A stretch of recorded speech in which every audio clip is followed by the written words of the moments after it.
It was late October of 2019 when I decided to spend a few days alone in a cabin I had rented in the northern part of Cumbria, close to the Scottish border.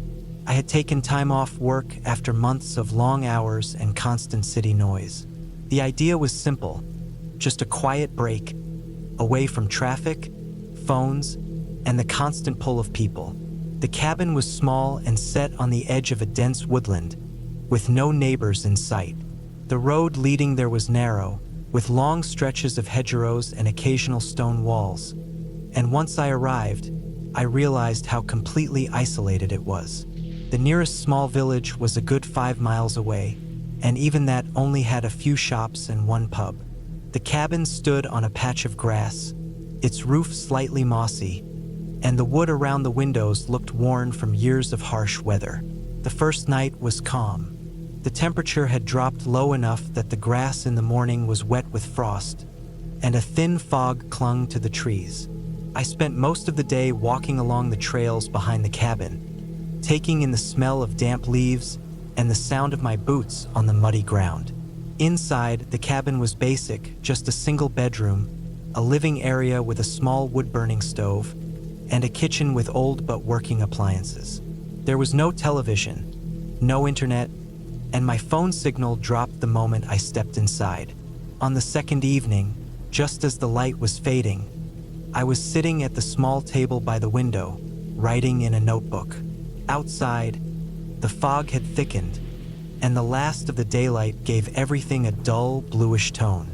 I had lit a single lamp in the room, and its light reflected faintly against the window glass. That was when I noticed something, movement along the tree line, far enough away that at first I thought it was just a trick of my eyes. But the more I stared, the more I realized it was a person, a woman. She was standing just beyond the line of birch trees, almost perfectly still. Her clothing looked wrong for the weather. No coat, just a pale dress that hung loose and looked old, like it hadn't been worn in years. Her hair seemed damp, hanging down in uneven strands, and her head was tilted slightly to one side. The fog shifted, hiding her for a moment, then revealing her again. She didn't move toward the cabin, but she also didn't turn away. She was simply there, looking in my direction. I felt a weight in my chest, an instinct telling me to move away from the window, but I stayed still, hoping that if I didn't react, she might just leave. After several seconds, the fog thickened again and I lost sight of her. I waited, straining my eyes for any movement, but nothing appeared. Eventually, I closed the curtains, telling myself it was probably just a local walking through the woods. Still, my mind kept replaying the way she had been standing. Too rigid, too deliberate. That night, I didn't sleep well. Every small sound seemed louder in the silence. The creak of the wooden walls, the faint rustle of branches outside, the occasional pop from the stove. At some point, I thought I heard faint footsteps outside, slow and uneven, crunching the frost-covered grass. I held my breath, waiting for them to stop, but they seemed to fade into the distance. I told myself it was an animal, maybe a deer. The next morning, I went outside to check around the cabin. The air was cold enough to sting my lungs, and the grass crunched under my boots.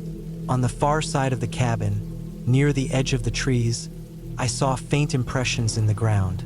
Not clear enough to be certain, but they looked like footprints. Bare footprints.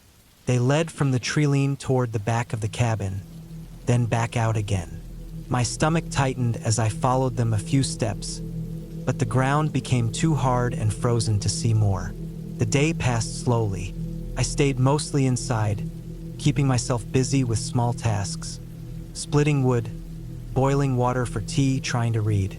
But every so often, I caught myself glancing toward the window, scanning the trees. By late afternoon, the fog returned, thicker than before. It rolled in silently, swallowing up the shapes of the trees until only their outlines remained. It was nearly dark when I saw her again. This time she was closer, only a few meters from the edge of the clearing.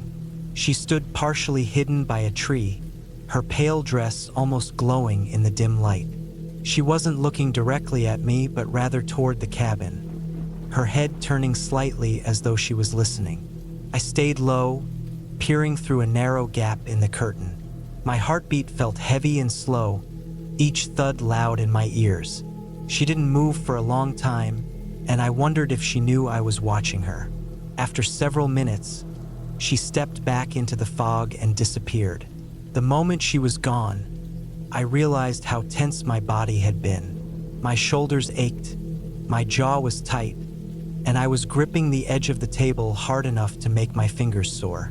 That night, I pushed a chair under the handle of the cabin's front door and made sure every window was locked. I kept the curtains drawn, but lying in bed, I could still sense the open space outside, the darkness pressing in on all sides. Sometime after midnight, I heard the sound again. Footsteps, slow and dragging, moving across the grass. They came closer, then stopped, then started again. At one point, they seemed to circle the cabin. I lay frozen, barely breathing. After a long while, the sounds faded into the woods. When morning came, I barely touched my breakfast. My hands trembled slightly as I poured coffee. I stepped outside, scanning the clearing. That's when I noticed something that made my skin crawl. In the thin layer of frost covering the grass, there were fresh prints again, bare feet, small but not a child's. They led from the woods to the side of the cabin where my bedroom window was, and then back toward the trees. I didn't see her again for the rest of the day, but the silence felt different now, heavier. The woods no longer looked peaceful. They felt like they were hiding something. The air seemed colder, and even in the daylight, I couldn't shake the sense of being watched. That evening, I didn't bother with the lamp. I sat in the dark, listening, waiting for any sound outside. Around midnight, I heard it again. Footsteps, deliberate and unhurried. I stayed seated, my eyes fixed on the faint outline of the window. Then, a shadow moved across it. Just a shape, but enough for me to know someone was standing right outside. I felt the urge to grab something, anything, but my body wouldn't move. The shadow stayed for a few seconds, then drifted away. I didn't sleep at all after that. By the time the first gray light of dawn crept into the sky, I had made up my mind to leave. I packed my bag quickly, not bothering with breakfast, and loaded the car. As I started the engine, I glanced once toward the treeline. She was there, standing between two birch trees, half hidden by fog, watching. No expression, no movement, just the same stillness as before. I didn't stop to look longer. I drove away, the cabin disappearing behind me, the road twisting through the mist until the woods were gone. I never went back. I didn't tell anyone the full story. But even now, when I think of that place, I remember the way her bare feet had pressed into the frost, and the way she never came to the door, just circled, watched, and waited.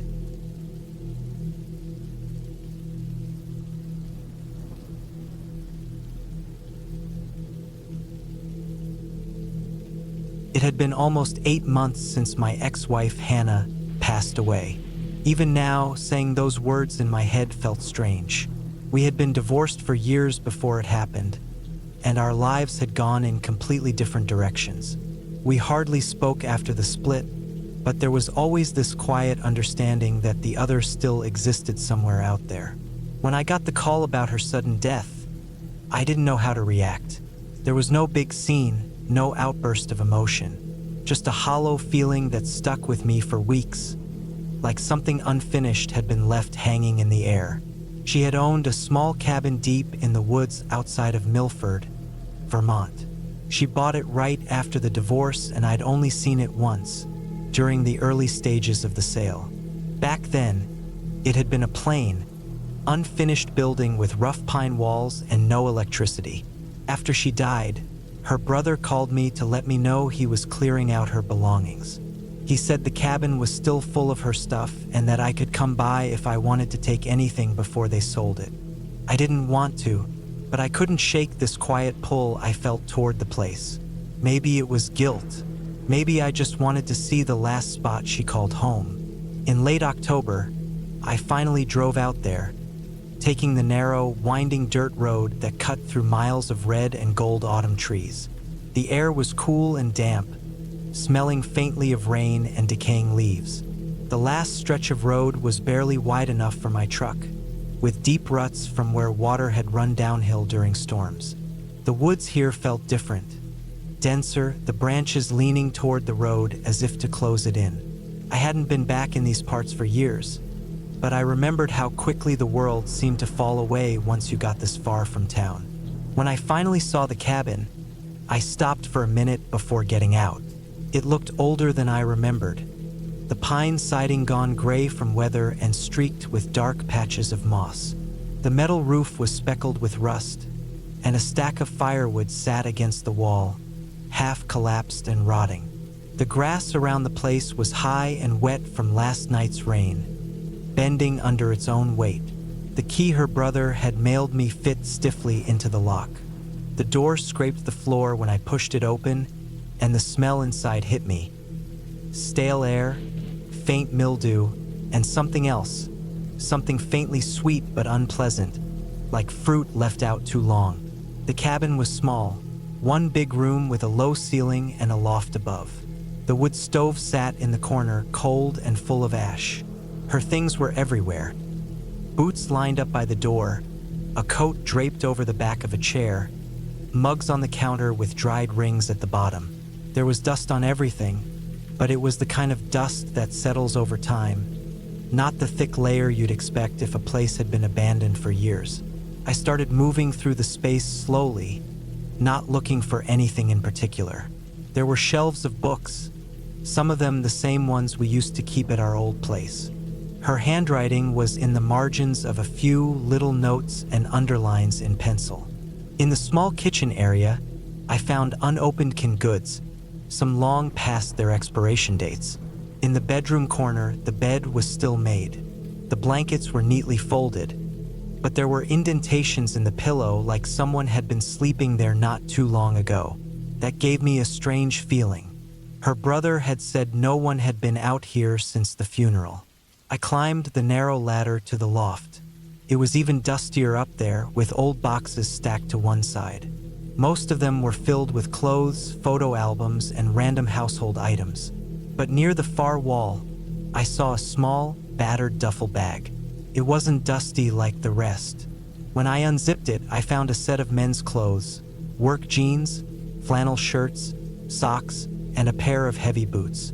They were all worn but clean, and the boots had mud on the soles that didn't look old.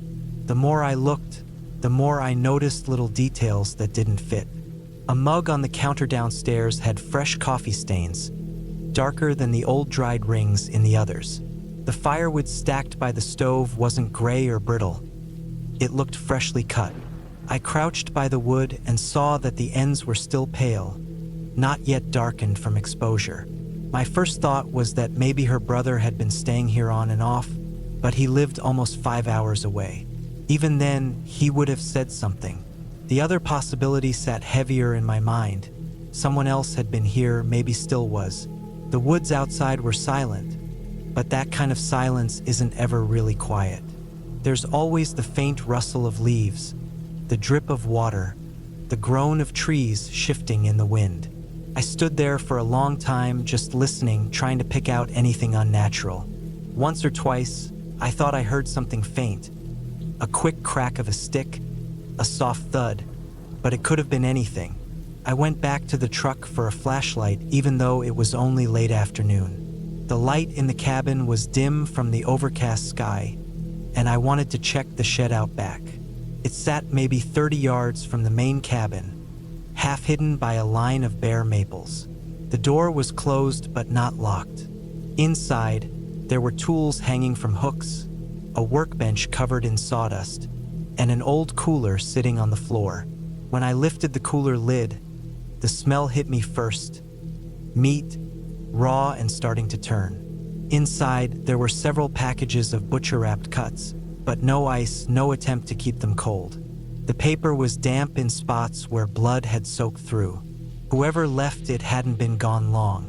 That was when I knew I wasn't alone out here. Whoever had been staying in the cabin wasn't just passing through. They were living here, and from the look of it, they'd be coming back soon. I went back inside to grab my keys, keeping the flashlight in my hand even though it was still light outside. I moved faster now, the air in the cabin feeling tighter with every step.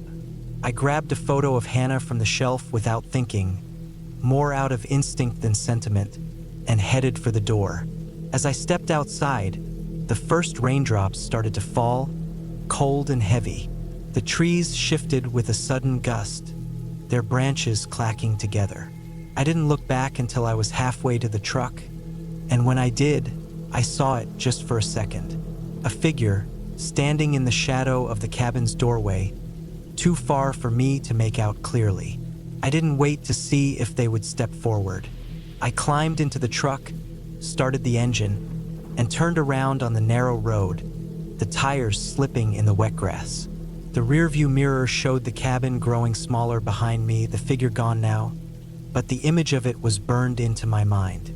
I didn't tell her brother what I found. I didn't tell anyone. I just knew that whatever had been going on out there, it wasn't something I wanted to be a part of. And if someone had been living in that cabin after she died, then they could have it. I never went back. The cabin was sold the following spring, but I never asked who bought it. I still think about it sometimes, those fresh clothes in the loft, the meat in the cooler, and that still dark figure in the doorway. It's strange how a place can hold onto someone long after they're gone. And sometimes, it's not the person you expect.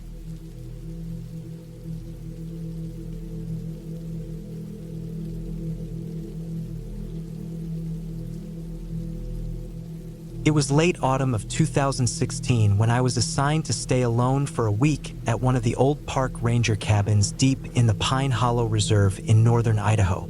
I was 32 then, and although I had worked as a ranger for almost a decade, I had never been posted to that particular cabin before. It sat nearly 6 miles from the nearest paved road, at the end of a winding dirt track that cut through thick stands of lodgepole pine and spruce. The place wasn't used much anymore except during fire season, so it felt more like a relic than an active station. I arrived just before dusk on the first day, driving a beat-up green utility truck with the bed loaded with gear, food, and fuel. The air was sharp with that dry chill that comes right before the snow starts falling for the season. As soon as I stepped out of the truck, I noticed how quiet it was. No wind, no rustle of branches, no calls from the jays that usually scream overhead. Even the crunch of my boots on the gravel felt too loud. The cabin was small, built from dark-stained logs with a tin roof that rattled faintly as it cooled in the evening air. The front porch sagged slightly in the middle, and the only window that faced the clearing was clouded with streaks from years of rain and dust. Inside, the air was stale and smelled faintly of old with smoke and mouse droppings.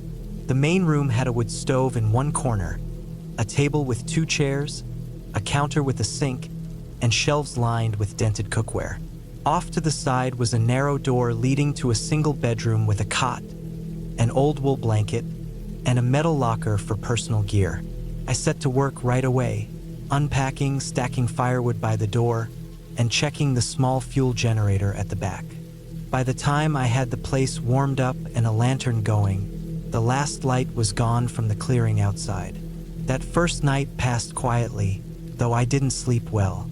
Every creak in the wood and every gust of air from the stove's draft made me open my eyes. I told myself it was just because it was my first night in a new place. On the second day, my duties were simple: patrol the trails in the area, check for downed trees, and make sure no campers were overstaying the seasonal closures. By midday, I'd covered a few miles on foot. I didn't see a single person. The only signs of life were a few deer tracks along the edge of a meadow and a black bear scat near a cluster of huckleberry bushes. The emptiness should have felt peaceful, but it didn't. It was on my way back toward the cabin that I noticed something strange. Just before the clearing came into view, I saw fresh boot prints in the dirt. They were deep from a heavier man than me, and they led from the treeline directly toward the cabin. My first thought was that another ranger had stopped by, but no one had radioed in or left me any notice. I followed the prints to the porch, where they disappeared on the old wooden boards. Inside, nothing looked disturbed. My gear was where I had left it, the stove cold, the door still latched, but I couldn't shake the feeling that someone had been there. I did a slow walk around the cabin's perimeter, scanning the ground for more tracks. I found a second set about 20 yards behind the cabin, leading into the trees, heading downhill toward a small creek. I didn't follow them far. The shadows were already long, and I didn't like the idea of being away from the cabin as night closed in. That night, I kept the lantern on longer than usual. I sat at the table, pretending to read a field guide, but my ears were tuned to every sound outside. The wind picked up just after midnight, and the trees began to groan and shift. I heard what I thought was a branch snapping somewhere in the woods, then another. I told myself it was just the wind, but the sound was steady, like someone walking slowly through the brush. By the third day, I felt tired and jumpy. I kept my patrol short, circling within a mile of the cabin. On the way back, I found something else. A cigarette, but still smelling faintly of smoke, lying in the dirt beside the trail. Rangers weren't allowed to smoke on duty, and this area was under a strict no-fire policy because of the dry brush. I pocketed it without thinking. Late that afternoon, I was splitting kindling out back when I heard movement in the woods. Quick, like someone trying to stay quiet but moving too close to avoid notice. I froze, my axe in my hands. The sound stopped almost immediately. I stood there for maybe a full minute, scanning between the trunks, but saw nothing. That night was the worst. I tried to sleep, but I kept waking up to small noises outside. Around 2 in the morning, I heard the soft creak of a porch board. I knew the sound because I had stepped on it myself. It was the loose one right in front of the door. I sat up in bed, heart pounding, listening so hard I could hear my own breath. There was a faint scrape, like a shoe sole shifting on wood. Then silence. I didn't move. I didn't dare turn on the lantern. I just sat there in the dark for what felt like hours, until I finally dozed off sometime before dawn. When I went outside in the morning, the first thing I saw was a footprint in the frost on the porch. It wasn't mine. It was larger with a worn tread pattern. The print faced toward the door. I decided that day to keep my sidearm on me at all times. I radioed in to the main station to report possible unauthorized activity in my sector. They told me they'd send someone to check in within the next couple of days. Until then, I was on my own. That night, I set up a chair just inside the cabin with a clear view of the door and window. I kept the lantern low, my rifle leaning against the wall beside me. The woods outside were completely black, the kind of dark where you can't tell where the trees end and the sky begins. Around midnight, I heard it again. The sound of someone moving just beyond the edge of the clearing. Slow steps, stopping, starting, circling. My skin crawled. I gripped the rifle, trying to control my breathing. The steps came closer, then stopped completely. Minutes passed. Then, from the direction of the back wall, I heard the crunch of leaves and a soft metallic sound, like someone touching the latch of the generator cage. I stood and moved toward the sound, my boots barely making a noise on the wood floor. The noise stopped. The rest of the night passed without anything else, but I didn't sleep. In the morning, I found the padlock on the generator cage hanging open. It hadn't been broken, it was simply unlatched. I knew I had locked it when I arrived. By the 5th day, I was worn thin from lack of sleep and the constant feeling of being watched. Every time I stepped outside, I scanned the treeline. Every gust of wind through the pines made me tense. I wanted to believe it was just some drifter passing through, maybe hunting illegally, but the deliberate way they had come right up to the cabin made it feel like more than that. When backup finally arrived late that afternoon, I was standing on the porch with my rifle. Another ranger stepped out of the truck and asked if I was okay. I told him everything, the footprints, the noises, the lock. We searched the woods around the cabin for 2 hours and found nothing but some old food wrappers near the creek and a half-buried tarp. I left the cabin with them that night, heading back toward the main station. I never went back to Pine Hollow. They never found whoever had been out there. Even now, years later, I can still see that frost-covered footprint facing my cabin door. I still remember the sound of the porch board creaking in the middle of the night when no one was supposed to be there. And the worst part is knowing that whoever it was, they were close enough to touch the door, close enough to come in. Yet they never did. That's the part that still keeps me up. Not knowing why. Not knowing when they might have decided to.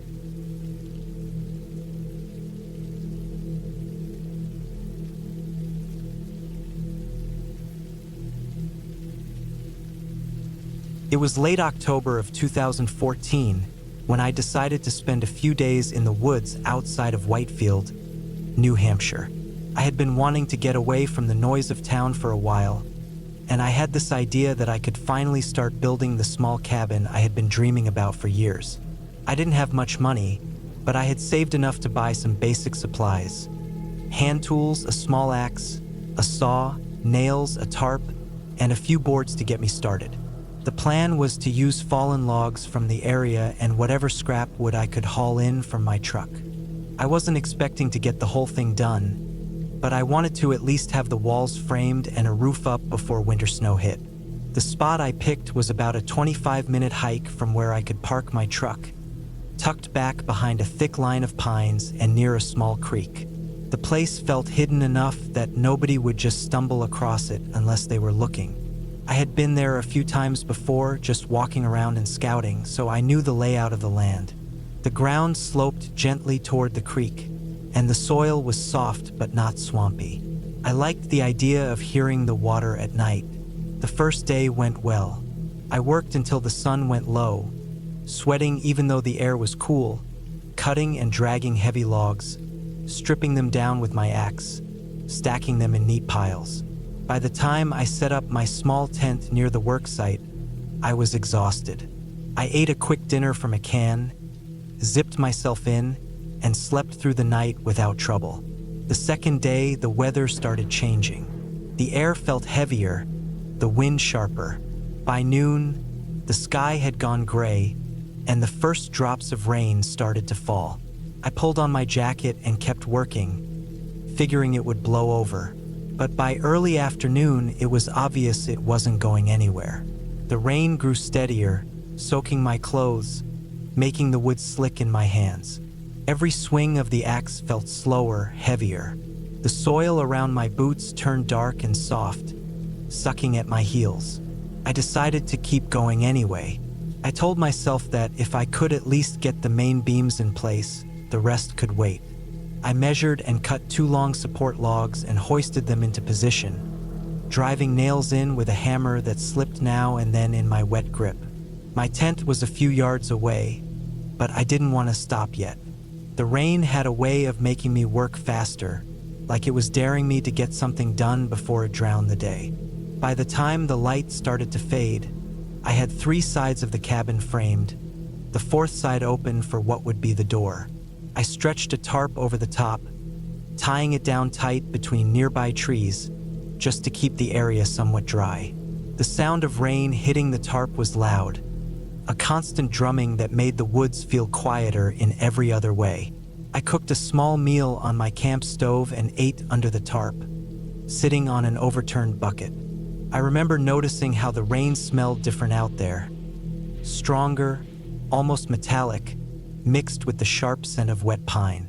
The creek, which had been a steady background sound before, was louder now, rushing harder with the extra water. It was around then that I realized I wasn't as alone as I thought. I heard something, branches breaking, not close, but far enough away that I couldn't see anything through the trees.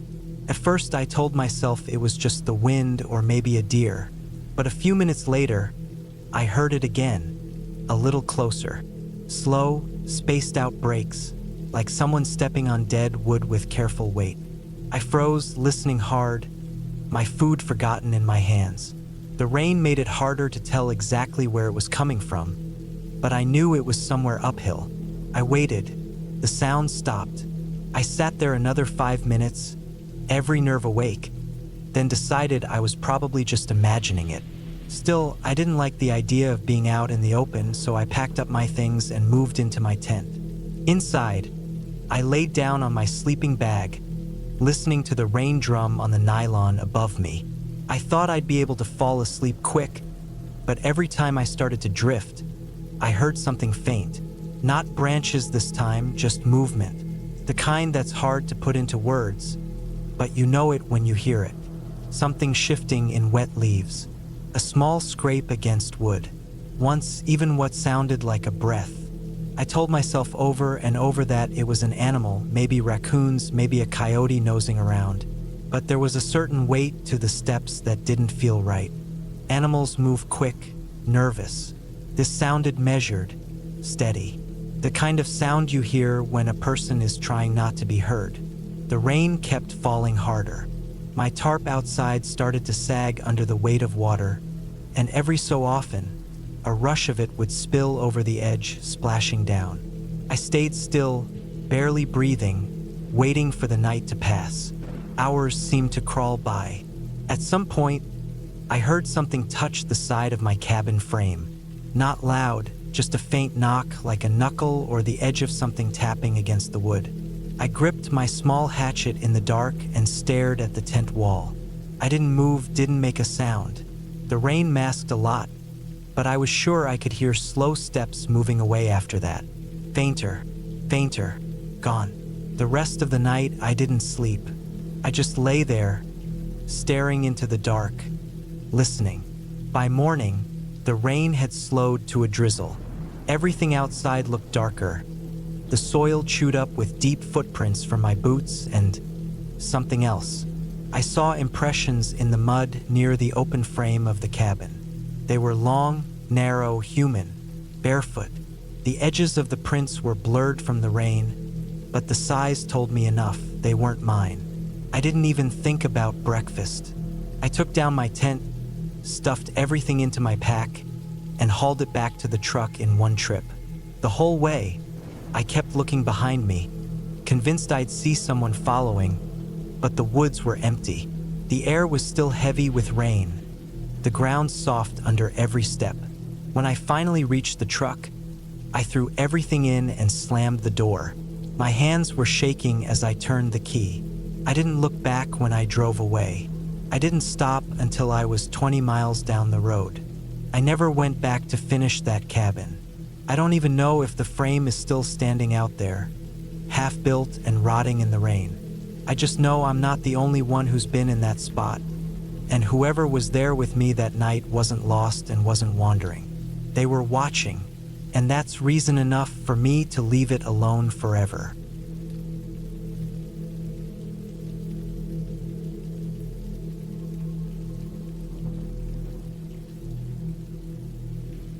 It was late September of 2017 when I decided to get away for a while.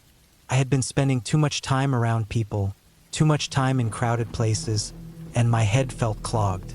I rented an old hunting cabin deep in the hills of southern Colorado, far from the towns and far from any main road. It was small, just one room with a narrow bed, a wood stove, and a table pushed up against the wall. The outside was gray from years of weather, the boards warped slightly, the roof patched with mismatched sheets of metal. There was a small porch, but the boards groaned every time I stepped on them. The man who rented it to me gave only vague instructions on finding it. I had to follow a dirt road for miles until the ruts got too deep for my car, then park and walk along an overgrown trail. By the time I reached the cabin with my backpack, the sun was already tilting low. The place was surrounded by tall pines that muffled sound, and beyond them, I could see open hills that rolled toward distant, rocky ridges. I liked the isolation at first. It made the air feel cleaner, sharper. The first night was quiet. The stove crackled until it burned down, and I could hear the faint rush of wind through the trees outside. The air was colder than I expected, and I had to bundle in my sleeping bag. The silence was so heavy that every small noise carried. A mouse scratching somewhere in the wall, the faint pop of wood cooling in the stove. I slept fine, though, and woke up to the thin light of morning stretching across the wooden floor. During the day, I walked along game trails, carrying a small camera and taking pictures of the hills. I didn't see another person. Once, I spotted a herd of elk moving silently across an open meadow, their shapes big and slow in the distance. Later, I found tracks in the mud that looked like they belonged to a coyote, though they were deeper and slightly larger than usual. I didn't think much of it. That second night, something felt different. The air outside had gone still. No whine through the trees, no rustle of animals in the brush. I sat at the table writing in a small notebook by lantern light, but I kept finding myself pausing to listen. It wasn't that I heard anything, it was that I didn't. Even the insects seemed quiet.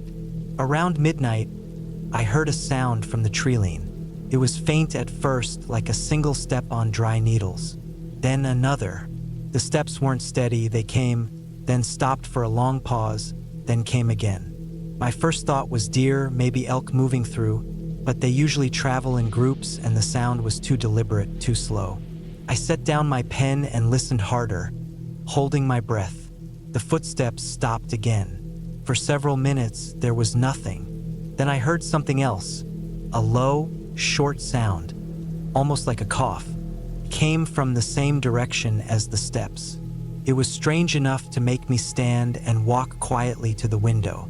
I turned off the lantern so I could see outside better. At first, I didn't see anything, just the black outline of trees against the faint sky.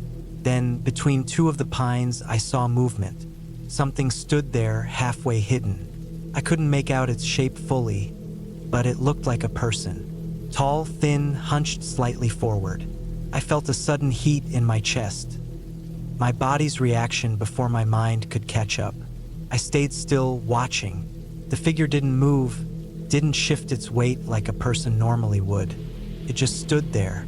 After what felt like a long time, it stepped sideways out from the trees into a sliver of moonlight. My first thought was that it was a man, but something was off. The way it moved. Its arms seemed too long, its head tilted in an unnatural way, like it was trying to figure out how to hold itself. Then it made another sound. Not the cough from before, but something like a short, sharp bark, except it didn't sound right for an animal. It was too clipped, too forced. My hands felt damp.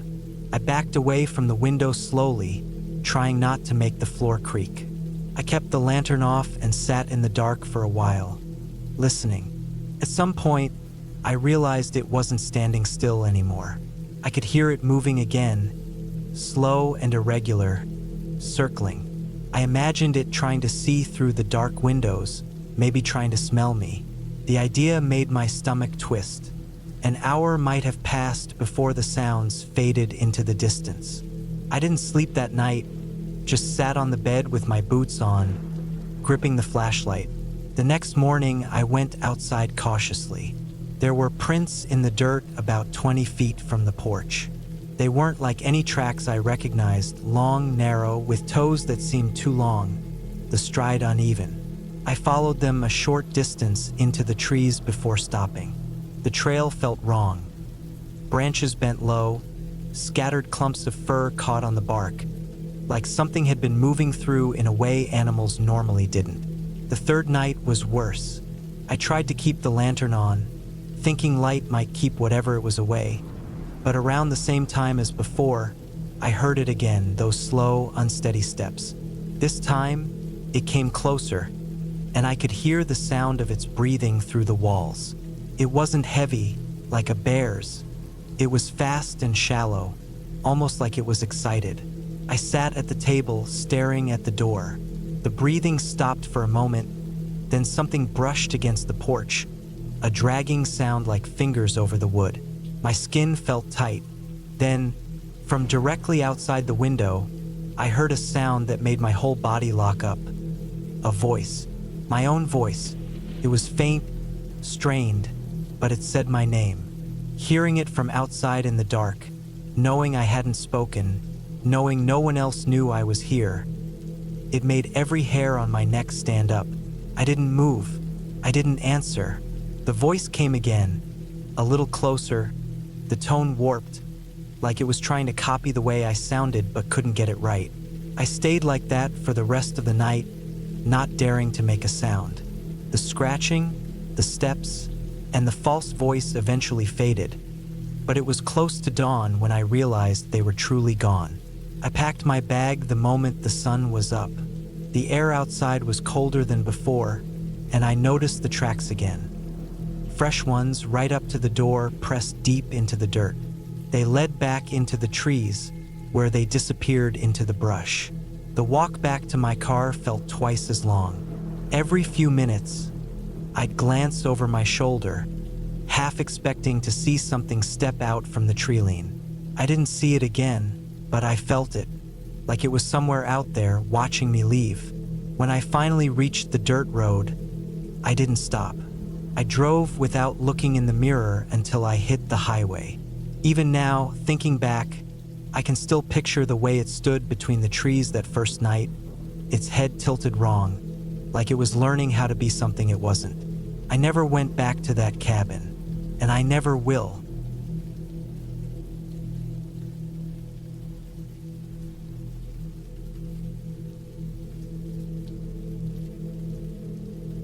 I was 34 when I stumbled across that old cabin far off the main trail in northern Idaho.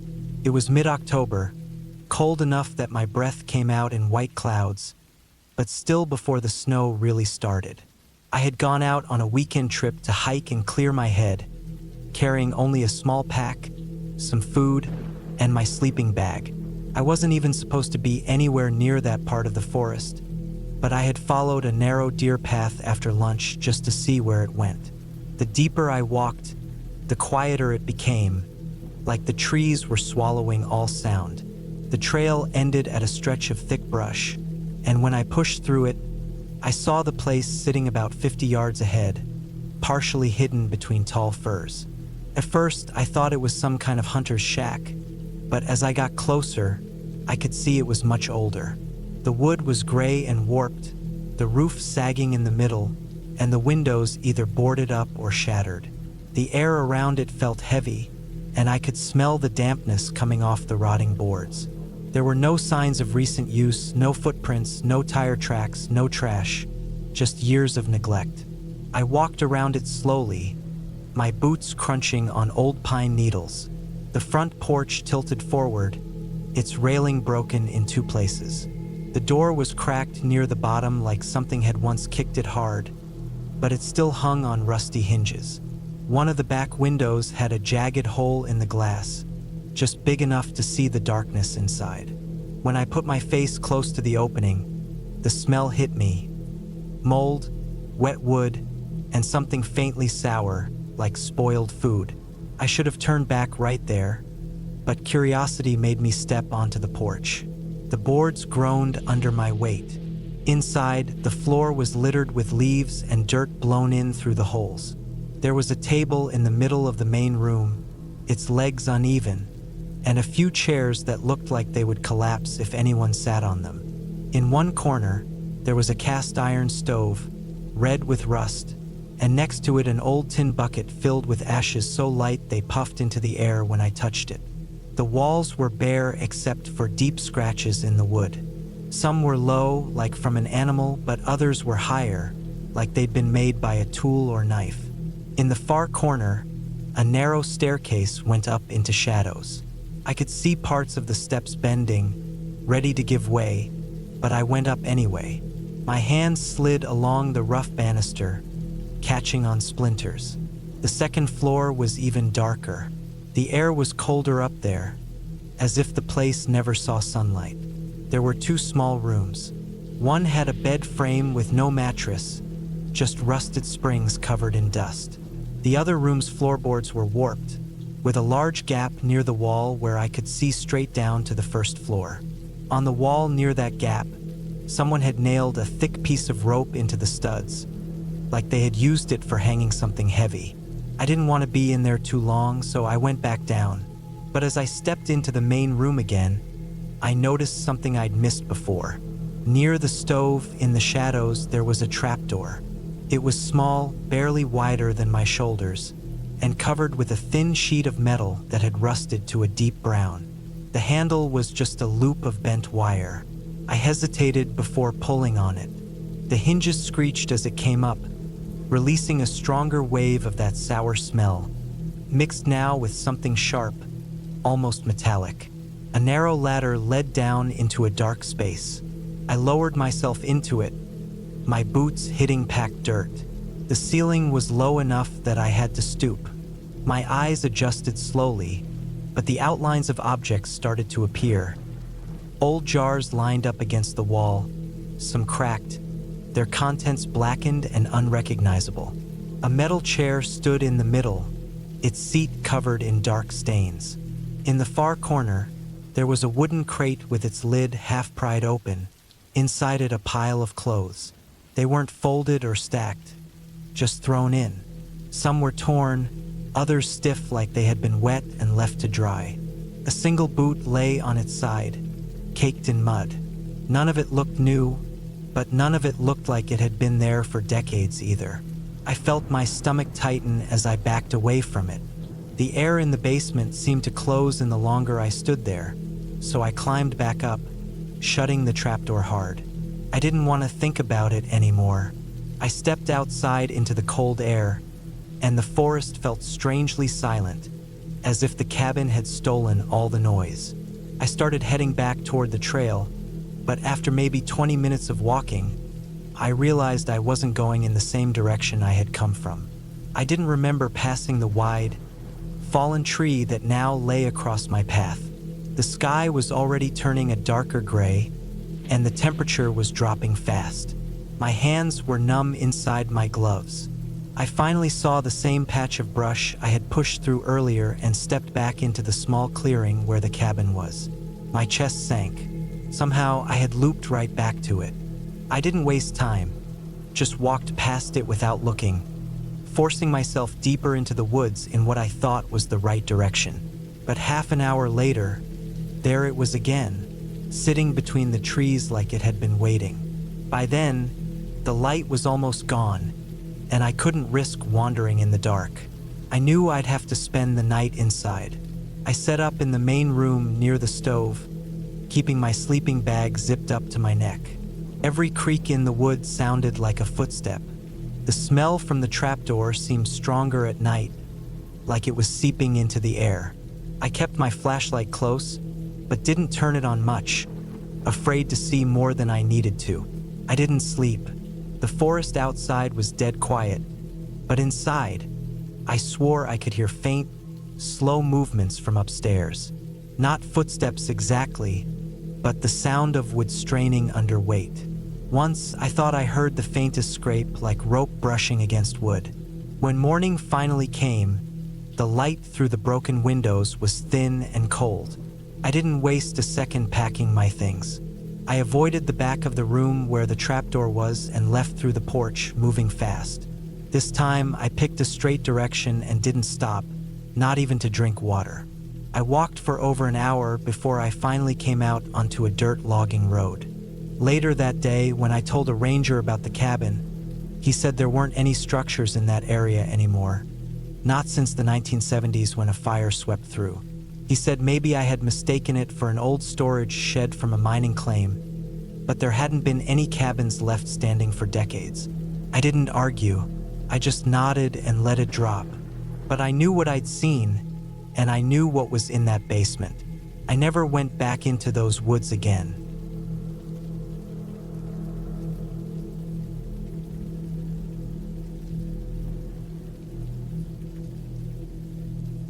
It was late October of 2017 when I decided to get away from town for a few days.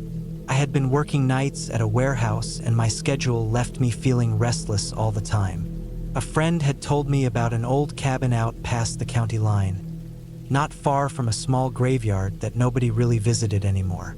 It wasn't owned by anyone, just sitting on land that had been abandoned for years.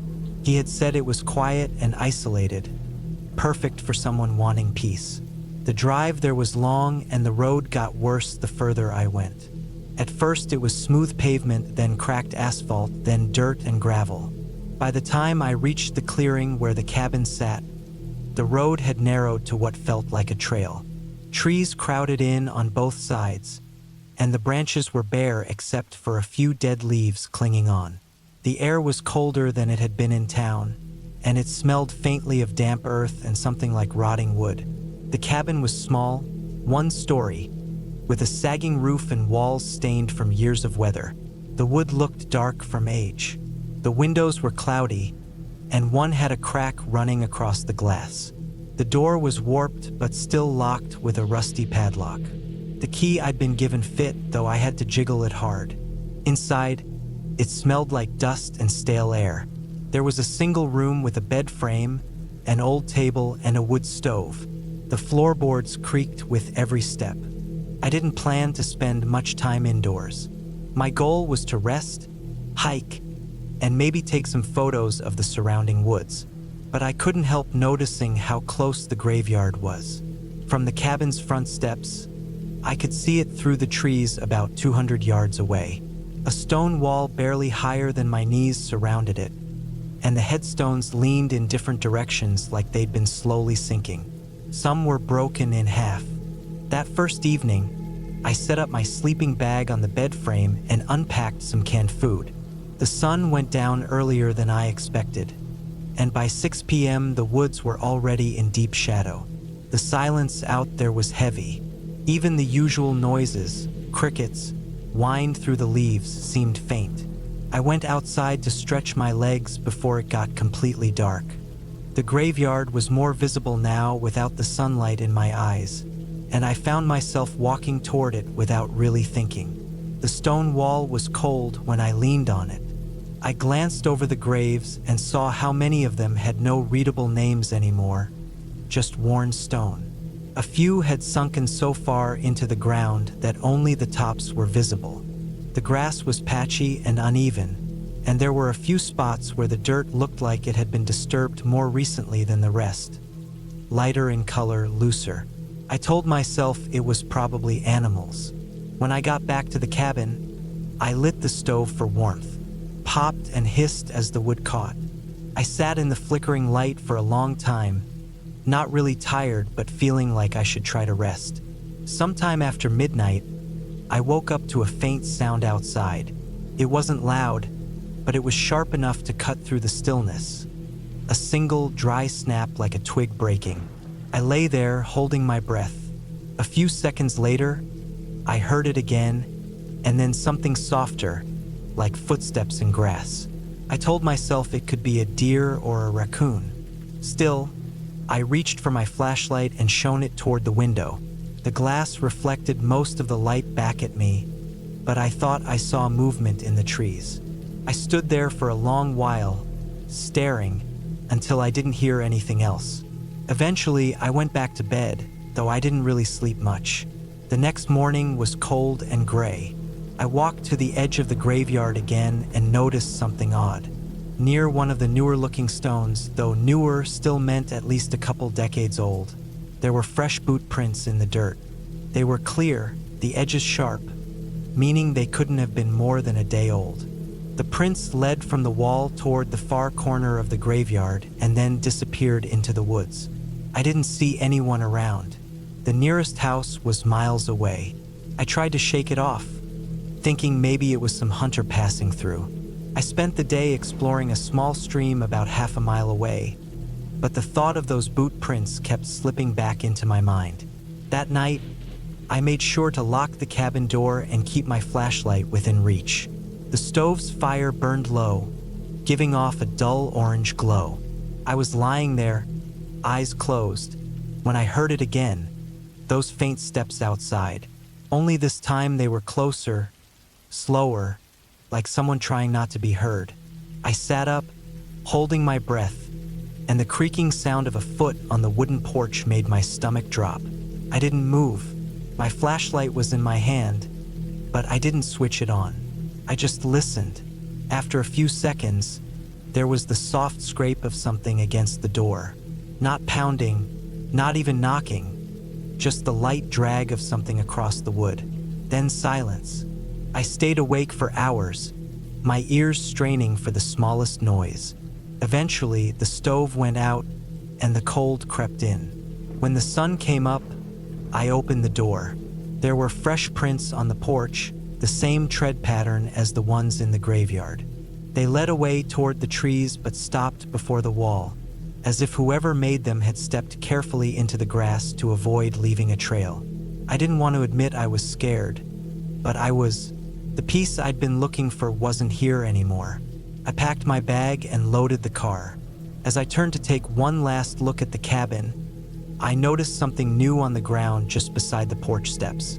It was a small, flat stone, roughly the size of my palm. One side was smooth, but the other had faint chisel marks, the kind I'd seen on the older headstones. I walked toward the graveyard wall and scanned the stones until I found one missing a chunk from its edge. It matched perfectly. The grave was one of the older ones, the name worn away. The dirt at its base looked freshly disturbed again, lighter in color. I didn't stick around to figure out why. I got in the car, drove back down that narrow road, and didn't stop until I hit the highway. I never went back, and I never told anyone where the cabin was. Whatever was happening out there wasn't my problem anymore. But sometimes, when I think about it, I remember the way those boot prints stopped just short of the wall and wonder if the person making them was trying to keep something in or out.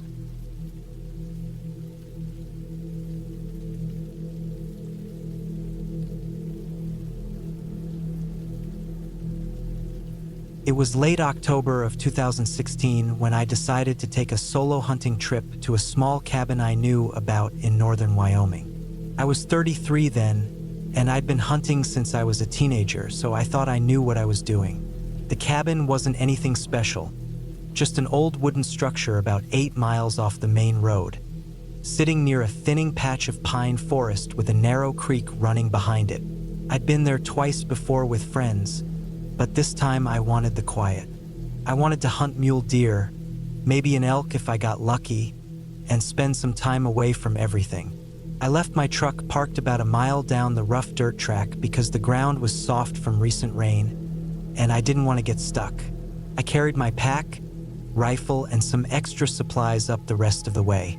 The air was colder than I expected for late October, hovering just above freezing, and the clouds were low and heavy, the kind that always make you feel like snow is close. By the time I reached the cabin, my shoulders ached from the weight of my gear, but I still stopped for a moment to look around. The trees were dark and damp, with patches of mist drifting through them. The place felt still, too still, like the forest had gone quiet on purpose. The cabin door stuck a little when I pushed it open, and the inside smelled like old wood and cold ashes. There was a narrow cot in the corner, a small iron stove, and a rough table with 2 mismatched chairs. Dust coated the windowsills, and a couple of dead flies lay near the glass. I unpacked slowly, setting my gear along the wall and getting the stove going with the wood stacked just outside. Once I had heat, I checked my rifle, loaded a few rounds, and spent the rest of the afternoon scouting around the cabin. I found some fresh tracks about half a mile north, hoof prints pressed deep into the damp soil, probably mule deer. There were also some older elk prints further east. I planned to go after them in the morning. As the sun started to sink, I headed back to the cabin, moving fast because the forest was already growing dim. By the time I got inside, it was fully dark. That night, the wind picked up hard. I could hear it rushing through the trees, making the cabin creak. At one point, I thought I heard something heavier, a thump against the wall, but I told myself it was just a branch or maybe a chunk of ice falling from the roof. Still, I kept the rifle close to my cot. The next morning, I was up before sunrise. I ate a quick breakfast of jerky and black coffee, then headed north toward the tracks I'd found. The ground crunched faintly under my boots, frost glistening on the dead grass. I moved slow, watching the tree lines. I didn't see much at first, just a few birds flitting from branch to branch. But around mid-morning, I spotted movement ahead. 2 mule deer, grazing near the edge of a clearing. I crouched low, steadied my rifle, and took the shot. The larger of the two dropped instantly.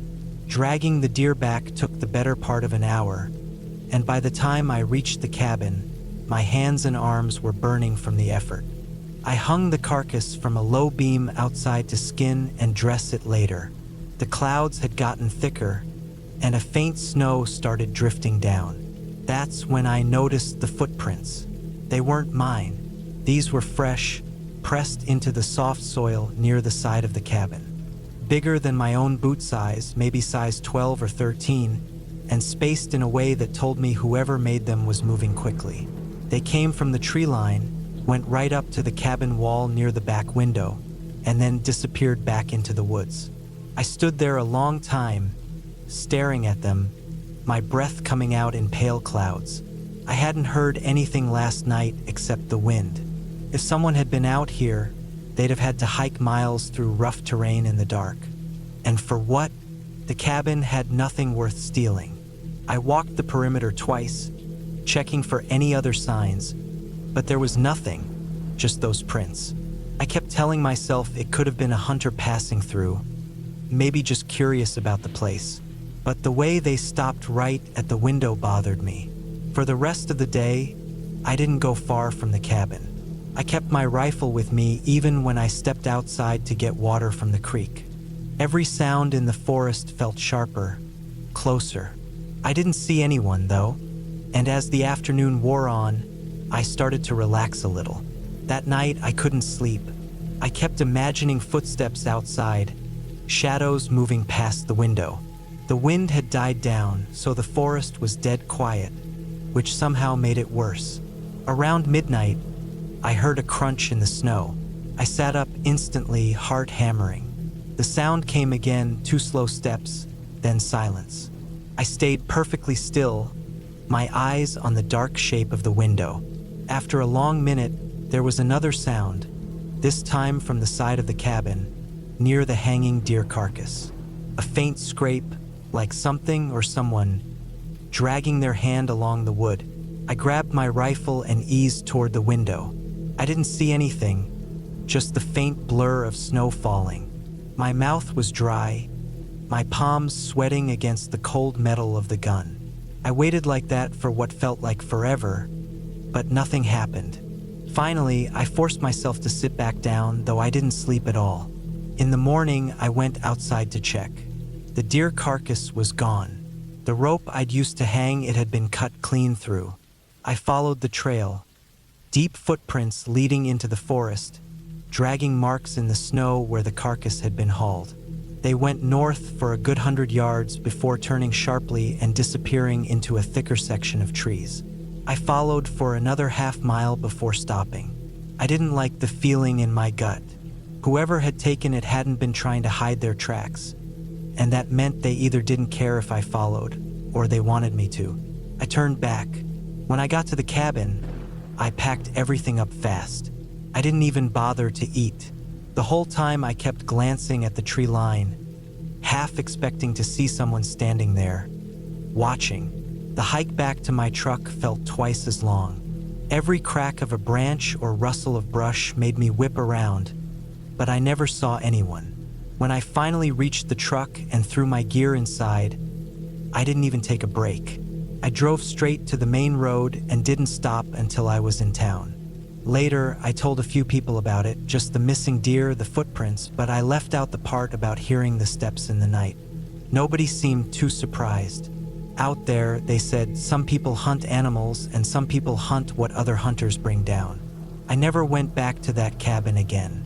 Even now, years later, I still think about those prints by the window and how they stood there in the dark, just watching me sleep.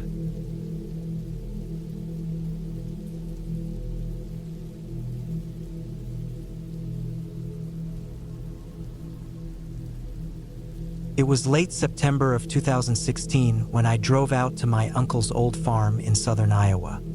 He had passed away the year before, and the property had been sitting mostly untouched since then. The main farmhouse was falling apart, but there was a small cabin about half a mile away from the barns that I planned to stay in for a couple of nights. The place was meant for hunting trips, but it was also a spot where I could be away from everything for a while. I had been stressed for weeks, and the idea of the quiet fields and open sky felt like something I needed. The cabin was nothing fancy, just 4 walls, a tin roof, a wood stove, and a cot in the corner. The siding was weathered and gray, and the steps creaked when I set my bag down. It sat near the edge of a tree line, looking out over acres of corn stubble and low rolling hills. The nearest neighbor was at least 2 miles away. When I got there in the afternoon, the air smelled like dry earth and old wood, and the only sound was the steady rush of wind through the stalks that hadn't been cut yet. I spent the first few hours stacking firewood inside and checking the place over. Dust clung to every surface, and mouse droppings speckled the floor in the corners. There were cobwebs in the rafters. I swept and wiped things down as best as I could. I had brought a cooler of food, some bottled water, and a small camping stove in case the wood stove gave me trouble. By the time I got things in order, the sun had dropped lower and the sky was turning that pale gold before dusk. I stepped outside to take in the view. The cornfields stretched endlessly, broken only by the fence lines and the faint glimmer of a creek far off. The trees behind the cabin were dense, mostly oak and hickory, their leaves already changing color. It was quiet in a way that city people don't understand. No hum of traffic, no voices, just the wind and the occasional rustle of some unseen animal in the brush. I liked it, but it also had a way of making me feel exposed, like if something came out of those trees, there wouldn't be anywhere to run. That first night, I built a fire in the stove and ate a can of chili. The cabin warmed quickly, and I sat on the cot listening to the wood crackle. Outside, the wind had died down, and the silence felt heavier. Every creak of the cabin's old boards made me more aware of how alone I was. Around midnight, I stepped outside to use the bathroom. The stars were brighter than I'd ever seen them, and the air was sharp and cold. Somewhere in the dark, a coyote yipped, and a few others answered back. I hurried back inside, locked the door, and got into my sleeping bag. The next day, I spent most of the morning walking the property. The barns were in worse shape than I remembered, doors hanging off hinges, roofs sagging. There was an old tractor still in the equipment shed, covered in dust with flat tires. A pile of rusted tools lay in the dirt near the back wall. When I got to the far field, I noticed a section of fence had been cut. Not broken from age, cut clean through like someone had taken bolt cutters to it. I didn't think much of it at first, figuring maybe it had been that way for a while. Still, it made me uneasy. I made a mental note to fix it later. Back at the cabin, I ate a sandwich and sat outside for a while. The air was still, no wind at all. I heard the crunch of dry grass somewhere off in the trees, steady and slow. I figured it was a deer, but it didn't move off like they usually do. Stopped for a bit, then started again. I stared toward the tree line, but nothing moved. After a while, it went quiet. That night, I had trouble sleeping. Around 2 in the morning, I woke up to the sound of something brushing against the cabin wall. It wasn't the scratching of branches, it was heavier, like a slow dragging sound, then a soft thud, then dragging again. I lay still, holding my breath. After a few minutes, it stopped.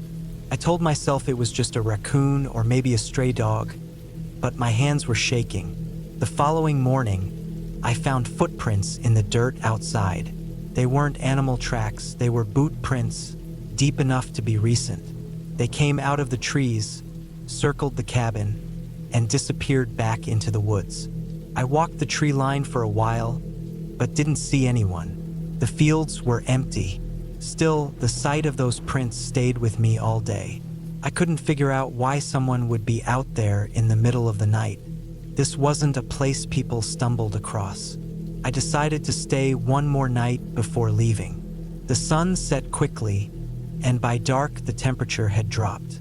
I kept the stove going and sat at the small table, reading by flashlight. Around 10, I heard the sound again. Footsteps, slow and deliberate, crunching in the grass outside. They stopped, then started again, closer this time. I switched off the light and stayed still. My heart was pounding so hard I could hear it. The footsteps circled the cabin, paused near the front steps, then faded toward the trees. I didn't sleep at all. At first light, I packed my things and loaded the truck. I decided to take one last walk toward the barn to make sure I wasn't leaving anything behind. That's when I saw it. Near the cut section of fence, there was a small pile of cigarette butts and an empty water bottle. The ground was disturbed, like someone had been sitting there for a long time. From that spot, you could see straight through the field to the cabin. The realization hit me hard. Someone had been watching the cabin, maybe for days, maybe since before I got there. Whoever it was had been close enough to walk right up to the walls while I slept inside. I didn't bother fixing the fence. I got in my truck, started it, and didn't stop driving until I hit the main highway. The fields rolled by in the mirror, and I kept checking it like I expected to see someone following. I never went back to that cabin again. It still sits there, I'm sure, half hidden by the trees, waiting in the same quiet that once felt peaceful but now feels like it belongs to someone else entirely.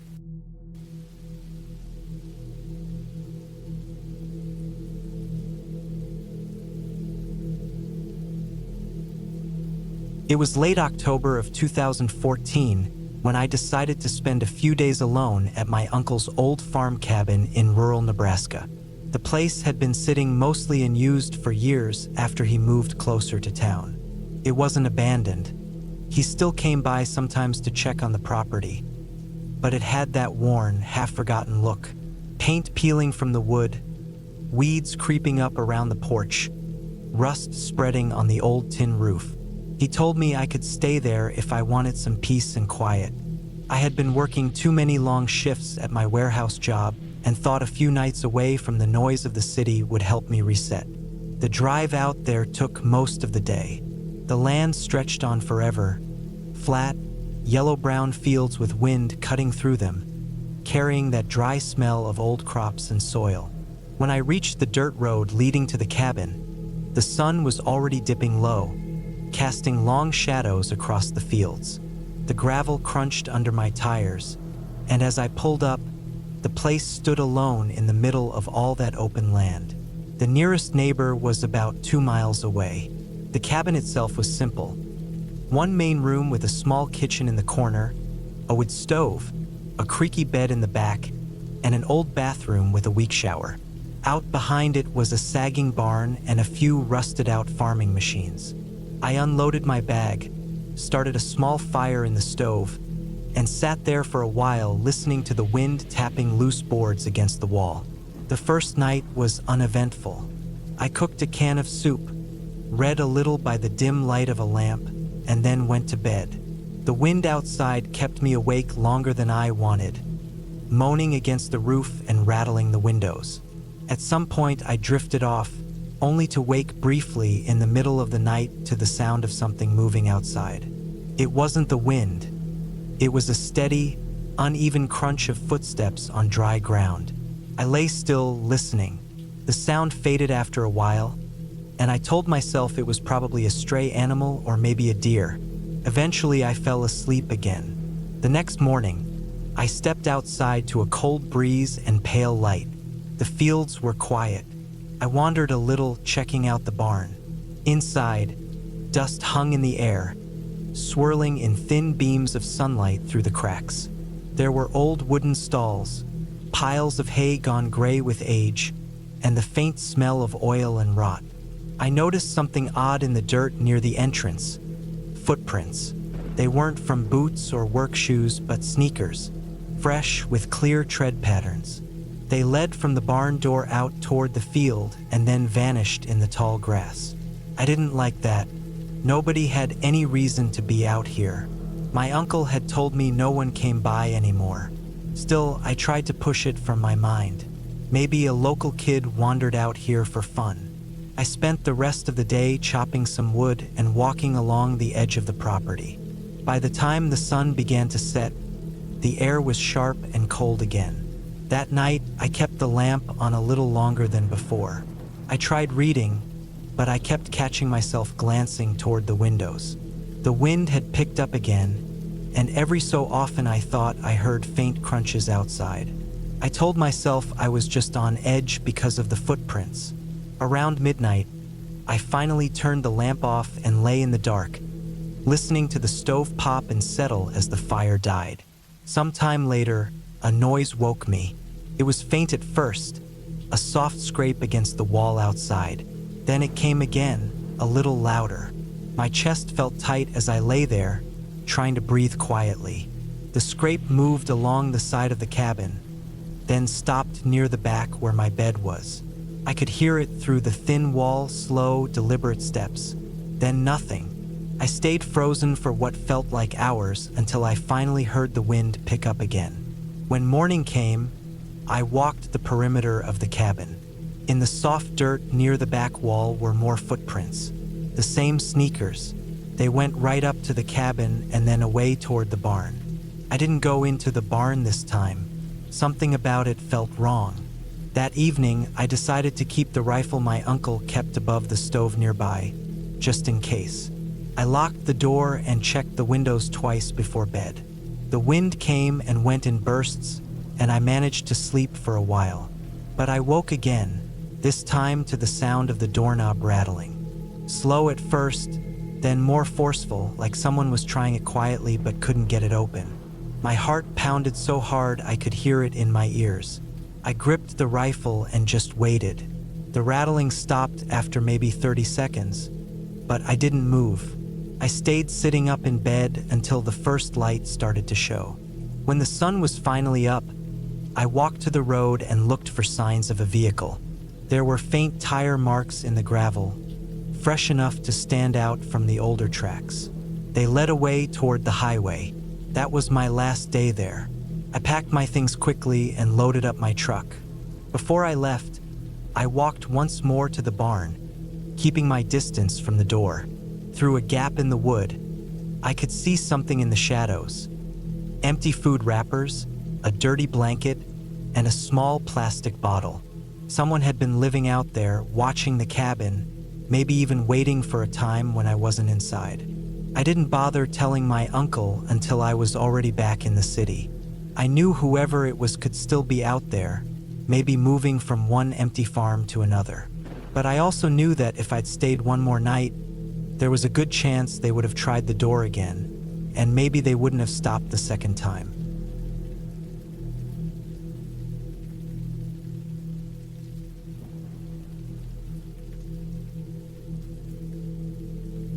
It happened in the summer of 2014, when I was 24 and still living in the small outskirts of a town in northern Idaho. My mom had been acting strange for months before it happened, though at the time I didn't see it as clearly as I do now.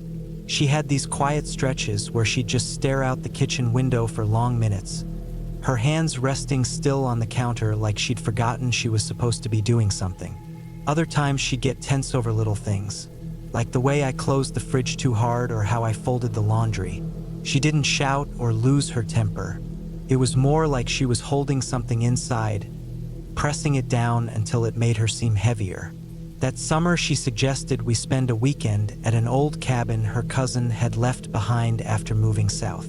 It was deep in the woods, about a 3-hour drive away from town, sitting on a stretch of private land with no neighbors close by.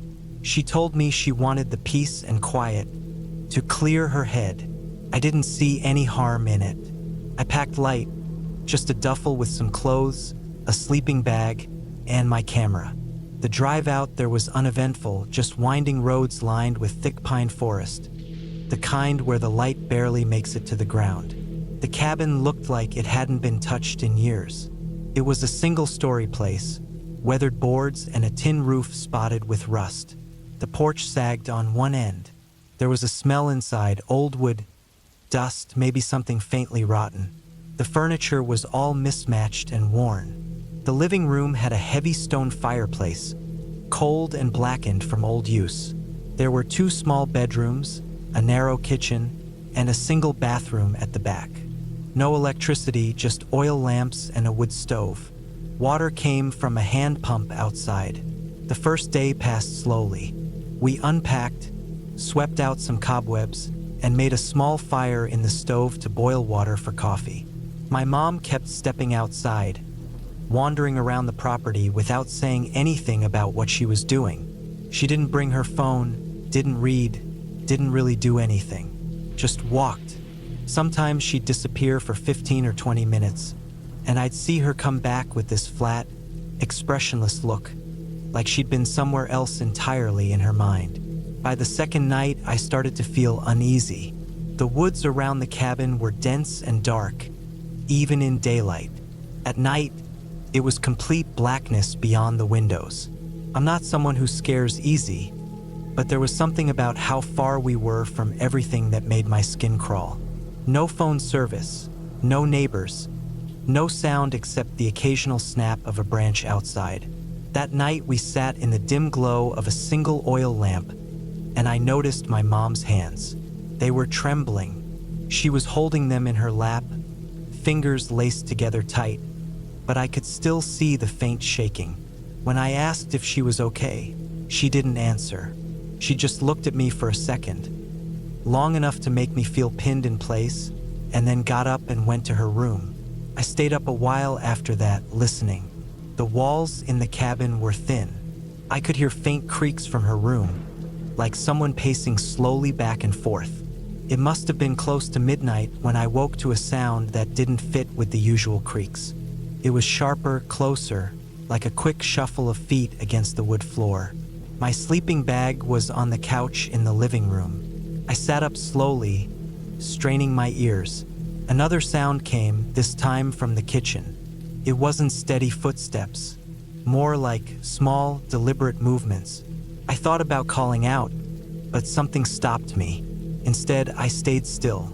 My eyes adjusted to the faint gray light leaking through the window from the moon. The kitchen doorway was just a shadowy square in the wall. I heard the sound again, metal against wood, a drawer being pulled open. Then I saw her. My mom stepped into the faint light. Her hair was hanging loose around her face, her shoulders hunched slightly forward. In her right hand, she held the large kitchen knife that had been in the top drawer when we arrived. She moved slowly, almost like she was making sure not to wake me, but her eyes weren't on me.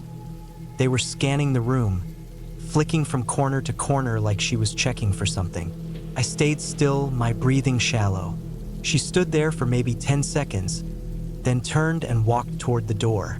She didn't open it all the way, just enough to slip outside into the night. For the next hour, I sat frozen on the couch, every small noise outside sounding like footsteps coming back. When she finally returned, the knife was gone. She moved straight to her bedroom without even glancing toward me. The next morning, she acted like nothing had happened. She made oatmeal on the stove and talked about going for a walk to check the property line. Her voice was calm, but her eyes were bloodshot. There was dirt under her fingernails, dark and packed in deep. We stayed one more night. I barely slept, lying in the dark with my ears straining for movement. I kept thinking about where she had gone with that knife and why she had dirt under her nails. The morning we left, she seemed lighter, almost relieved. She loaded her bag into the truck without a word. As we drove down the long dirt road back toward town, I glanced out the passenger window and saw something through the trees. Freshly turned earth in a patch of ground about 20 yards from the cabin. The soil was darker than the rest, clumped and loose. I didn't ask. I didn't want to know. 2 weeks later, I saw a small article in the local paper about a man who'd gone missing not far from where that cabin sat. The last place anyone had seen him was along the road that led into that stretch of woods. His description was vague, but the date of his disappearance matched the weekend we'd been out there. I never went back to that cabin. I never mentioned the knife or the dirt to anyone. But every now and then, when I think about my mom in those weeks leading up to the trip, how quiet she'd been, how tense, I can't help but wonder if she'd been planning it all along. And I can't shake the image of her, standing in that dim light with the knife, scanning the room like she was making sure I was still asleep before going back outside.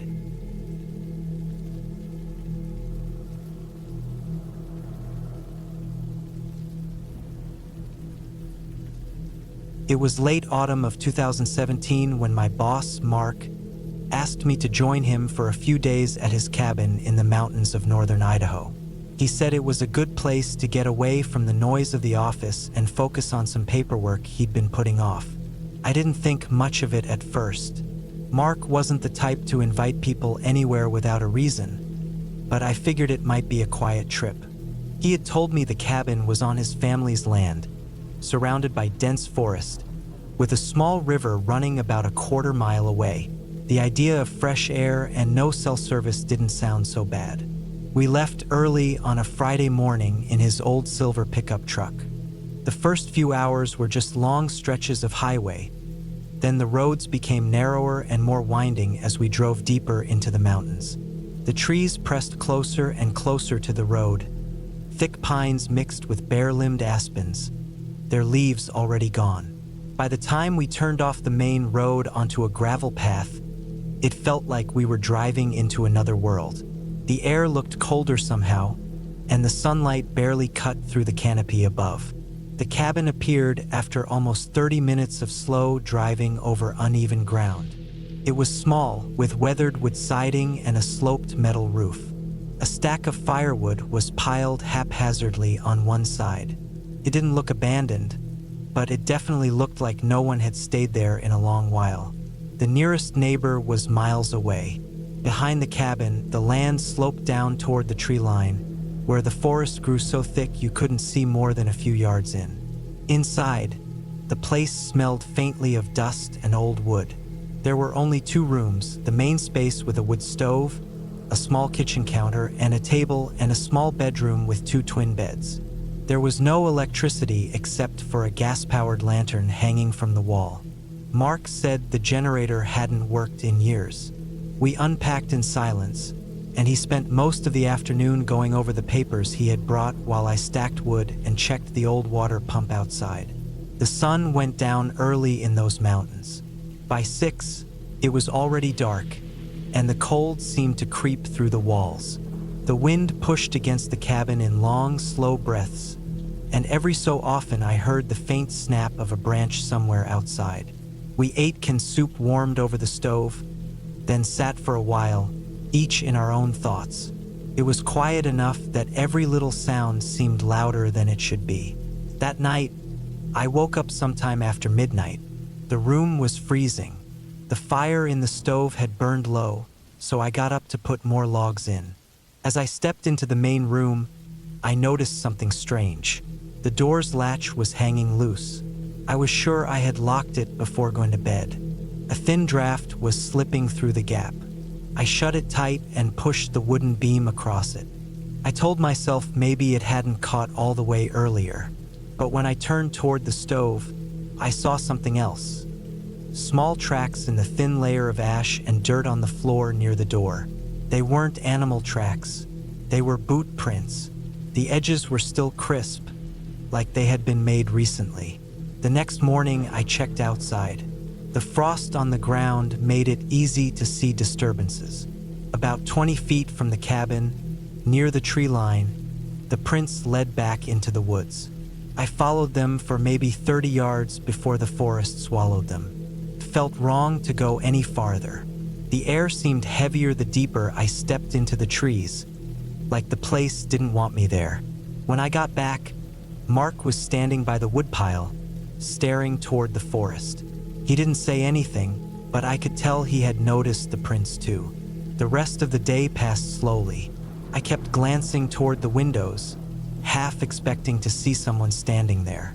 I didn't go far from the cabin. Every now and then, I caught faint movements between the trees, shadows that didn't belong to branches or wind. By nightfall, the unease had settled into something heavier.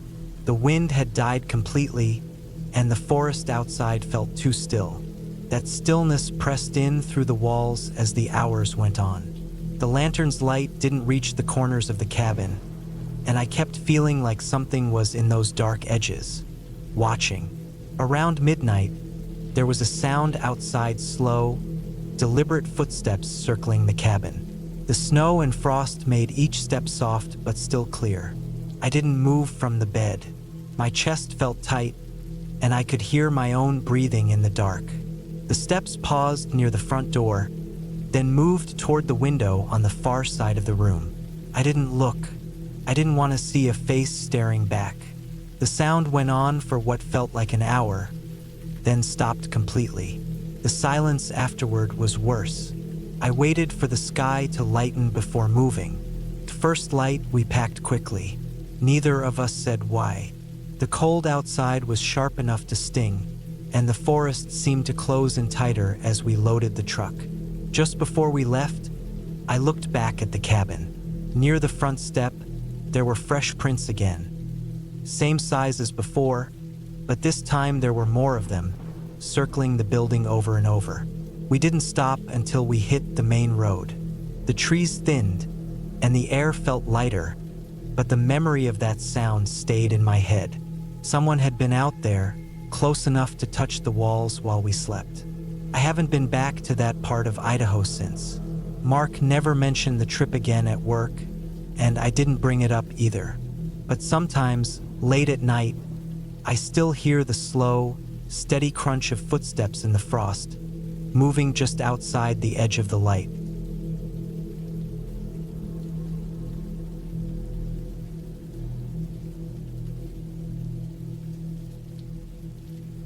It was late October of 2014 when I decided to take a short break from work and head up to a cabin in northern Michigan that my uncle used to own. He'd sold it years ago, but the new owner was renting it out, and I figured it would be a good spot to spend a few days alone, away from the noise of the city. I was 33 at the time, working long hours, barely sleeping, and I thought a quiet trip surrounded by nothing but trees might help clear my head. The cabin sat about a mile down a dirt road that branched off from a quiet two-lane highway. There weren't any other houses in sight, just thick woods in every direction. The road was rough, with deep ruts filled with water from the recent rain. My old Ford groaned over every bump. As I got closer, the forest seemed to close in tighter around me, the branches hanging low, the light dimming even though it was only mid-afternoon.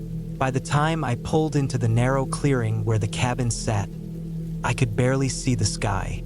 The place looked smaller than I remembered. The wood siding had darkened over the years, and the roof sagged slightly in the middle. There was an old, rusted barrel near the front porch, half filled with rainwater and dead leaves. The door was stiff when I unlocked it, and the smell that hit me was a mix of damp wood and something faintly metallic, probably from the old pipes. Inside, the layout was simple. One main room with a couch, a table, and a small wood stove. A short hallway led to the bedroom and a tiny bathroom. The furniture was worn, and the curtains hung crooked. There was no TV, no Wi-Fi, just a few old books stacked on a shelf and a small oil lamp sitting on the table. I unpacked slowly, taking in the stillness. There wasn't a single sound outside. No wind, no birds, just the faint creak of the cabin as it settled. By the time I got a fire going in the stove, the sun was starting to sink.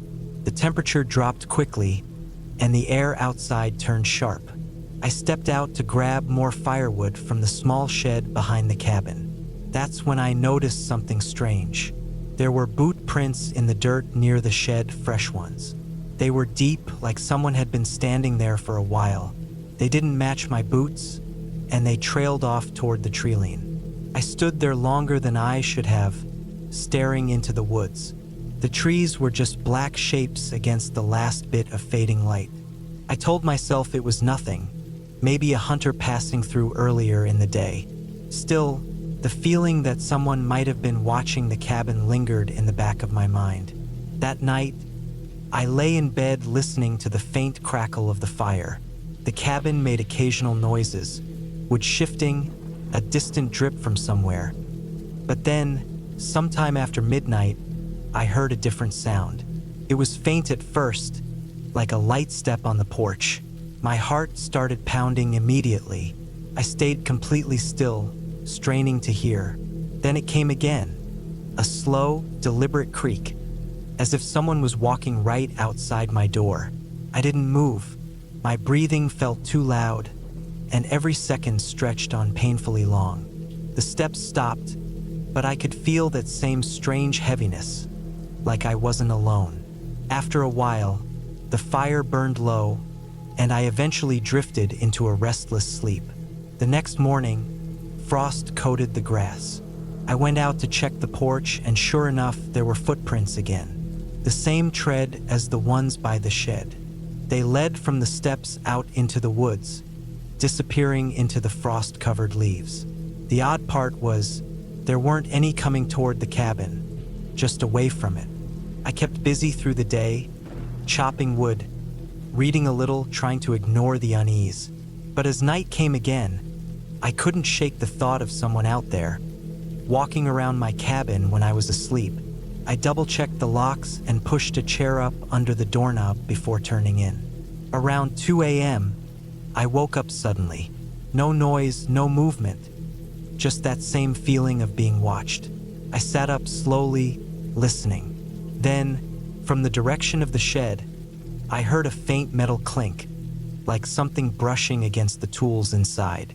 I grabbed my flashlight and hesitated by the door for a long moment before stepping out onto the porch. The beam from the flashlight cut through the dark, catching the shed's side. The door was hanging slightly open, swaying gently. I moved closer, every step feeling heavier. When I reached the door, I saw that some of the tools had been moved. A small hatchet that I'd left hanging on the wall was now stuck into the ground just outside the shed, blade buried deep in the dirt. That was enough for me. I didn't want to wait around for another night. I went back inside, packed my things, and kept the fire low while I waited for the first light of morning. Every small sound outside kept my nerves tight, and I barely sat down the rest of the night. When morning finally came, I loaded up the truck quickly. As I was about to leave, I noticed something carved into one of the porch posts. It hadn't been there when I arrived. Just a single word, deep and uneven, "Stay." I drove out fast, barely looking back. The dirt road felt even narrower on the way out, the trees pressing close on both sides. I didn't stop until I hit the highway. I never found out who had been there or why, and I didn't go back to that cabin again. But I know for certain that someone else had been on that property both nights, moving closer each time. It wasn't just an uneasy feeling, it was real, and it was deliberate, and it stayed with me ever since.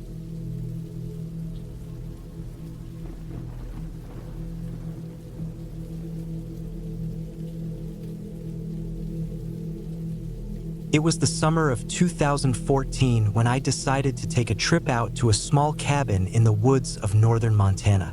I had been working long hours at my job in Billings, and I needed a break from everything: traffic, noise, people. The cabin belonged to a distant relative I barely knew, but it had been empty for years. He had told me I could use it whenever I wanted, and I figured it was the perfect chance to spend a quiet week alone. The drive up there took most of the day. The further north I went, the fewer cars I saw. The last hour was all dirt road, winding through thick pine forest, with branches hanging low over the path and brushing the sides of my truck. When I finally pulled up to the cabin, the place looked even smaller and older than I'd imagined. The roof sagged slightly in the middle, the wood siding was faded and cracked, and the porch steps creaked when I tested them. Inside, it was basic: one main room with a small table, an old wood stove, and a single bed in the corner. There was no electricity, just a few candles and a kerosene lantern. The windows had heavy shutters, and the back door stuck so badly I had to lean my full weight on it to get it to open. Still, I felt good being there. The quiet was heavy but peaceful.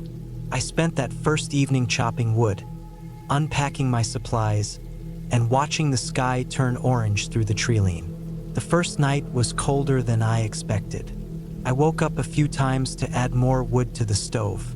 Every time I opened my eyes, the cabin was pitch dark except for the faint glow from the fire. The silence out there was so complete that I could hear my own heartbeat when I was still. It was a strange feeling, knowing there was no one around for miles. On the third day, the weather turned. Dark clouds rolled in from the west, and the wind picked up. By evening, a steady rain was falling, and I could hear it hitting the metal roof in waves. I stayed inside, reading an old paperback I had brought, but every now and then I caught myself looking toward the window. I couldn't explain why, but I kept feeling like I was expecting to see something outside. That night, I woke up around 2 in the morning. The fire had burned down low, and the cabin was dim. The rain was still coming down hard, and the wind whistled through tiny gaps in the walls. I lay there for a minute listening. Then I heard it, something different from the rain and wind. It was a dull thud, like a footstep, somewhere outside. I stayed completely still, holding my breath. A few seconds later, I heard it again, closer this time. Slow, deliberate steps in the wet dirt. My first thought was that maybe it was an animal, but the sound was too heavy, too spaced out. It sounded human. I slid out of bed quietly and moved toward the window. The shutters were closed, but I found a narrow gap where the wood was warped. I pressed my eye to it, trying to see through the rain. At first, there was nothing, just black trees and sheets of water falling from the roof. Then I caught movement. About 20 feet away, just at the edge of the clearing, a figure was standing. No umbrella, no coat, just standing there in the rain. I could barely make out any details in the dark, but it looked like they were facing the cabin. I stayed there for what felt like a long time, watching. The figure didn't move. I backed away from the window and grabbed the hatchet I'd been using for firewood. My hands felt damp, though I couldn't tell if it was sweat or the chill in the air. I waited by the wall, trying to listen for more movement. After a few minutes, the sound of the rain seemed to swallow everything else. I didn't hear any more steps. When daylight came, I checked outside. The rain had stopped, but the ground was soft and muddy. I walked to the edge of the clearing where I had seen the figure, and there they were, footprints. Not boots like mine, but flat-soled shoes, deep enough to tell they had been standing there for a while. They led off into the trees, away from the cabin. The rest of the day, I couldn't shake the feeling of being watched. Every time I stepped outside, I scanned the treeline. I didn't go far, and I kept the hatchet close. That night, I barred both doors with heavy pieces of wood. Around midnight, I woke up again. No rain this time, just dead silence. Then, from somewhere outside, came the faint sound of leaves crunching. It was slow, uneven, moving around the side of the cabin. I felt the hairs on my neck rise. I lit the lantern as quietly as I could and stood in the middle of the room.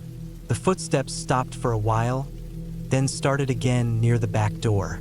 There was a pause, and then a soft scraping noise, like something brushing against the wood. My heart was pounding so hard I could feel it in my ears. I stayed frozen, listening. Then, without warning, the scraping stopped. The silence after was worse than the noise. I didn't hear anything else the rest of the night. When morning came, I checked outside again. The footprints were back, fresher this time, circling the cabin. They went right up to the back door, then wandered off toward the trees. I followed them for maybe 50 yards before I stopped. The forest was too dense, and the shadows between the trees made it impossible to see far. I felt exposed out there. That afternoon, I packed up my things. The idea of spending another night out there didn't seem worth it anymore. The air felt heavy, like something was just out of sight, waiting. I loaded the truck and took one last look at the cabin. As I drove down the dirt road, I checked the rearview mirror more than I needed to. The forest seemed to close in behind me. By the time I hit the main highway, I told myself it had probably just been some drifter passing through. Maybe someone lost in the woods. But the way they had stood there in the rain, not moving, not saying anything, it didn't feel like someone lost. Felt like someone waiting. And the worst part was knowing I'd never find out who it was or what they wanted. Just the memory of that figure at the edge of the clearing, still and silent, would be enough to keep me from going back there again.